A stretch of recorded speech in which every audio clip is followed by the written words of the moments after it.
11ویں کے تعلق سے میں نے یہ واضح کیا تھا کہ شیخ عبد القادر جیلانی رحمۃ اللہ علیہ کا اس 11ویں سے کوئی تعلق نہیں ہے، نہ تو ان کے پیدائش کے لیے یہ ہوتا ہے، نہ ان کی وفات کے لیے ہوتا ہے، نہ انہوں نے کسی کی پیدائش کے لیے کیا، نہ انہوں نے کسی وفات کے لیے کیا، بلکہ خود جو لوگ 11ویں مناتے ہیں ان کے علماء کرام نے مختلف باتیں کہی ہیں، تضاد بیانیوں سے کام لیا ہے، یعنی کوئی بھی صحیح بات نہیں ہے جو اس تعلق سے بیان کی جائے، یا یہ کہ شریعت نے اس تعلق سے ہمیں کوئی واضح حکم دیا یا پھر کرنے کو جائز قرار دیا، ایسا کچھ نہیں ہے۔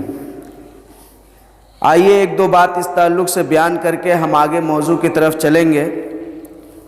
اس تعلق سے سنیوں کے امام احمد رضا بریلوی لکھتے ہیں کہ سنیوں میں اسے کوئی خاص 11ویں تاریخ ہونا شرعاً واجب نہیں ہے، اور جو جانے وہ سوائے غلطی کے اور کچھ بھی نہیں کرنے والا ہے۔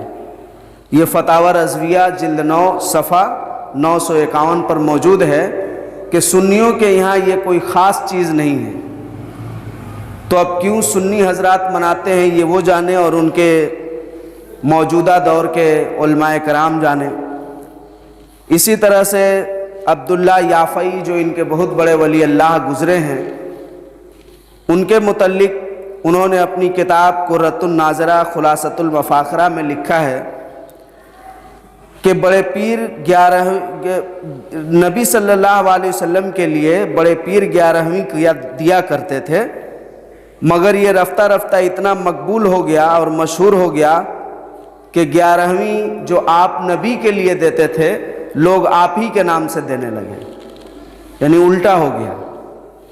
اسی طرح سے شیخ عبدالحق محدث دہلوی جو بریلوی مکتب فکر کے نزدیک یا نام نہاد اہل سنت کے نزدیک ایک ولی اور محدث کی حیثیت رکھتے ہیں، وہ اپنی مشہور کتاب ما ثبت بالسنہ میں لکھتے ہیں کہ میں نے اپنے شیخ عبدالوہاب متقی سے اس بارے میں پوچھا، یعنی 11ویں کی حقیقت کے بارے میں پوچھا، تو انہوں نے ہمیں بتایا کہ زمانہ ماضی میں یہ سب التزامات کچھ نہ تھے، یعنی پچھلے لوگوں کے ہاں اس طرح کی کوئی چیز نہیں تھی 11ویں نام سے، یہ تو متاخرین کی بنائی ہوئی خودکار ایجادیں ہیں جو انہوں نے بنا لی۔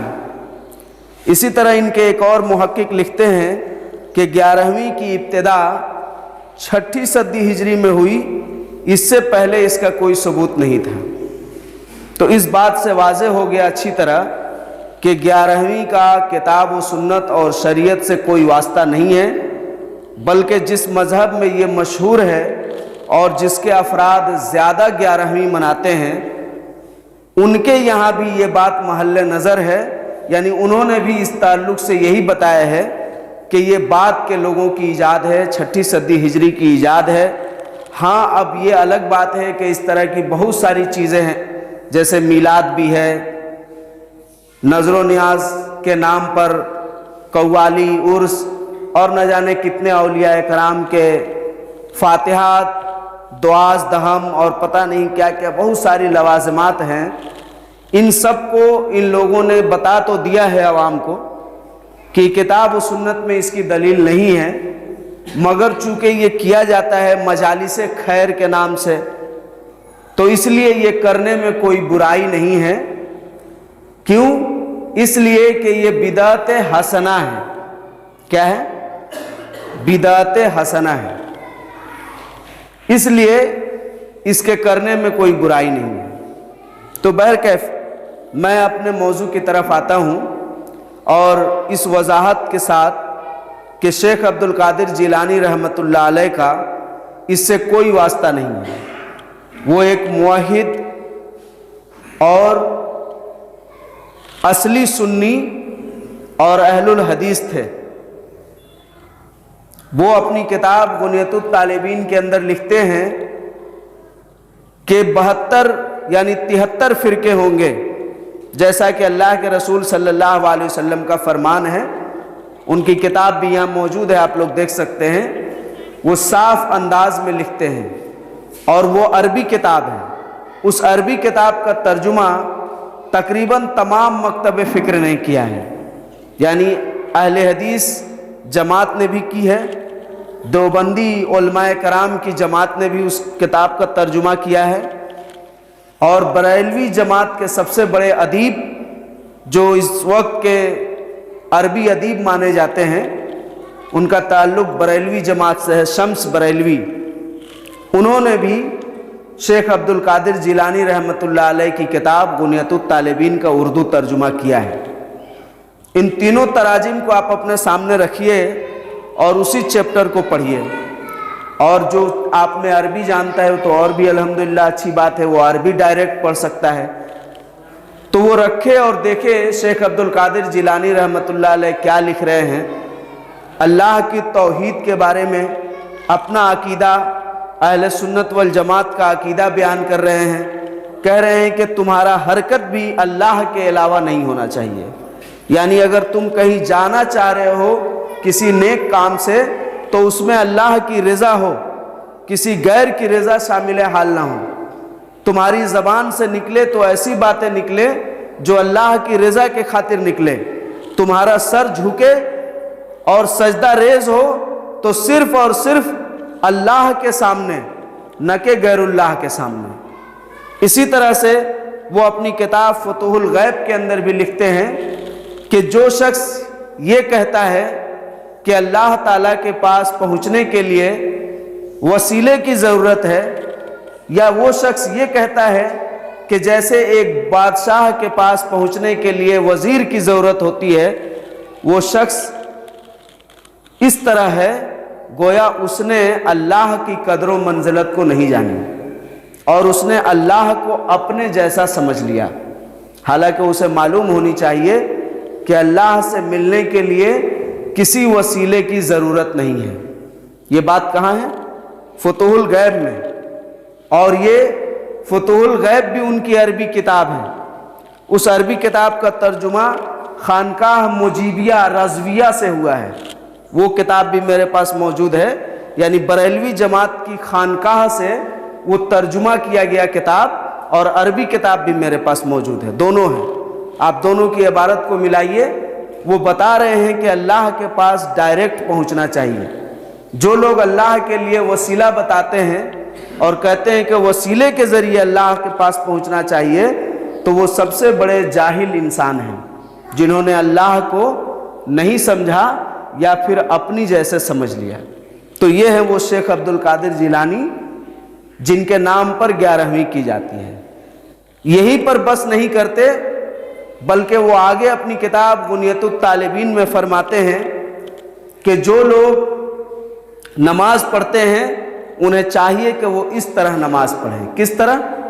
جس طرح آج کے موجودہ وہابی لوگ نماز پڑھتے ہیں، نماز کا طریقہ انہوں نے اسی طرح لکھا ہے جس طرح ہم لوگ نماز پڑھتے ہیں، جس طرح اور دیگر جماعتیں سنی یا بریلوی پڑھتی ہے اس طرح نہیں لکھا ہے۔ انہوں نے لکھا ہے کہ جب سینے پر ہاتھ باندھو، اللہ اکبر کہو، رفع الیدین کرو، رکوع میں جاتے وقت بھی کرو، رکوع سے سر اٹھاتے وقت بھی کرو، آمین کہو سورہ فاتحہ کے بعد۔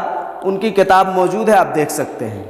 یہی نہیں بلکہ سہروردیہ فرقہ جو ہے اس کے بانی کی بھی کتاب العوارف والمعارف ہے، اس کے اندر بھی انہوں نے، یعنی شیخ سہروردی، شہاب الدین سہروردی نے اپنی کتاب العوارف المعارف یہاں موجود ہے، اس کے اندر انہوں نے لکھا ہے کہ نماز کا طریقہ اس طرح ہے۔ کس طرح ہے؟ اسی طرح ہے، یعنی انہوں نے بھی وہی بتایا ہے کہ رکوع میں جاتے وقت، رکوع سے اٹھتے وقت رفع الیدین کرو، صف ملا کر کھڑے رہو، صف میں خالی جگہ نہ چھوڑو، یہ ساری چیزیں۔ اسی طرح سے آگے وہ لکھتے ہیں، جو بڑی بہترین بات ہے وہ یہ لکھتے ہیں شیخ عبد القادر جیلانی رحمۃ اللہ علیہ کہ اہل بدعت کی پہچان، اہل بدعت کی پہچان کیا ہے؟ اہل بدعت کی پہچان یہ ہے کہ وہ اہل حدیثوں کو گالیاں دیتے ہیں۔ کیا کرتے ہیں؟ اہل حدیثوں کو گالیاں دیتے ہیں۔ اہل بدعت کی پہچان یہ ہے، یعنی جو بدعتی ہوتے ہیں، کٹر بدعتی قسم کے لوگ، وہ کیا کرتے ہیں؟ اہل حدیثوں کو گالیاں دیتے ہیں، حدیثوں کی توہین کرتے ہیں، نہیں مانتے ہیں اور مذاق اڑاتے ہیں، اور اپنی نفرت کی وجہ سے اہل حدیثوں کو مختلف طرح کے نام دے کر انہیں چڑھاتے ہیں۔ آگے لکھتے ہیں کہ اللہ کے رسول صلی اللہ علیہ وسلم فرماتے ہیں کہ میری امت 73 فرقوں میں تقسیم ہو جائے گی۔ تو آئیے میں 73 فرقوں کے نام بتاتا ہوں، اور انہوں نے 73 فرقوں کے نام اپنی کتابوں میں درج کیا ہے، اور درج کرنے کے بعد لکھتے ہیں کہ اہل سنت والجماعت صرف ایک ہی فرقہ ہے، اور وہ فرقہ نہیں جماعت ہے، اور اس کو کہتے ہیں وَهُوَ أَصْحَابُ الْحَدِيث۔ عربی عبارت ہے وَهُوَ أَصْحَابُ الْحَدِيث، اور وہ کیا ہے؟ اہل الحدیث ہیں، یعنی اہل سنت والجماعت ہی اہل حدیث ہیں۔ یہ کون لکھ رہا ہے؟ شیخ عبد القادر جیلانی رحمۃ اللہ علیہ اپنی کتاب غنیۃ الطالبین میں، اور اس کا ترجمہ دیوبندیوں نے بھی وہی کیا ہے، وہابیوں نے بھی وہی کیا ہے، اور بریلیوں کے عظیم شمس بریلوی نے بھی وہی ترجمہ لکھا ہے، بلکہ شمس بریلوی نے تو اور واضح کر کے لکھا ہے کہ وہ اہل حدیث ہیں۔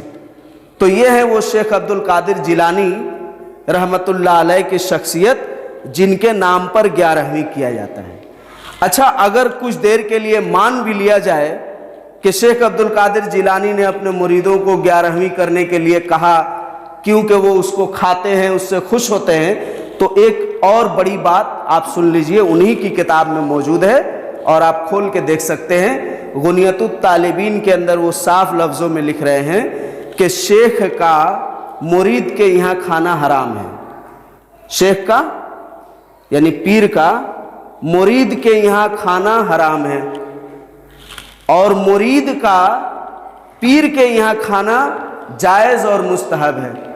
اب آپ بتائیے کہ جو پیر لکھ رہا ہے کہ ہمیں مریدوں کے یہاں کھانا حرام ہے، وہ مریدوں کا 11ویں کیسے کھا جائے گا؟ کس اصول پر کھا جائے گا؟ کیسے وہ اپنے لیے حلال کر سکتا ہے؟